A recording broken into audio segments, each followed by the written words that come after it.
Axel de Tarlet, c'est une énorme surprise. Le vent souffle pour les meilleures écoles de finance car elles sont françaises.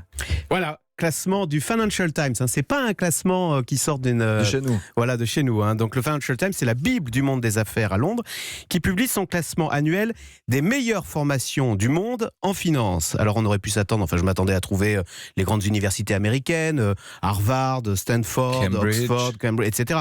Je vous ai imprimé ce classement. Vous voyez, il y a les 65 meilleurs Vous êtes bon masters avec vos papiers, en là, finance du monde. Europe1.fr, Axel de Tarlet, Alors, démonstration. vous pouvez lire numéro 1, HEC Paris, numéro 2, ESCP Paris, numéro 3, EDEC Lille, numéro 4, Schema, c'est à Nice, numéro 5, ESSEC Cergy Pontoise. Et ensuite, effectivement, on trouve les autres, là, les universités américaines, Boston, Londres, etc. La France fait carton plein.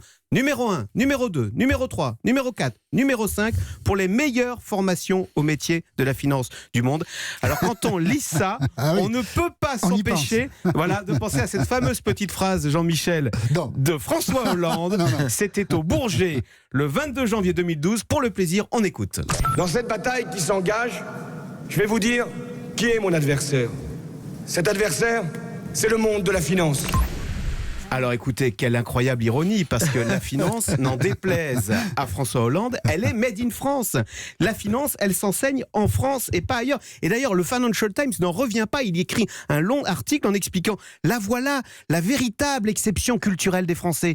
C'est pas le cinéma, c'est la finance. Alors au-delà de notre autosatisfaction, comment expliquer cette excellence française? Pourquoi nos écoles sont-elles considérées, notamment par le monde anglo-saxon, qui est très, très spécial et très exigeant, comme les meilleures écoles du monde? Alors il y a deux raisons, et la première raison ne manque pas de sel, c'est le prix. Si le Financial Times conseille aux élèves du monde entier de venir en France, c'est d'abord parce que chez nous, les cursus sont 2 à 3 fois moins chers qu'en Angleterre ou aux États-Unis.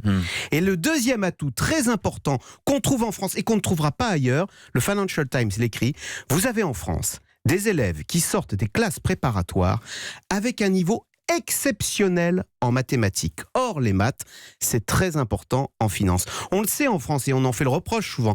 Toute la scolarité se fait autour des mathématiques. Et c'est même poussé à l'extrême, ces mathématiques, dans les grandes écoles. Eh bien, à la sortie, ça vous fait, pour ceux qui en sortent, des ingénieurs et des financiers hors pair qu'on s'arrache dans le monde entier.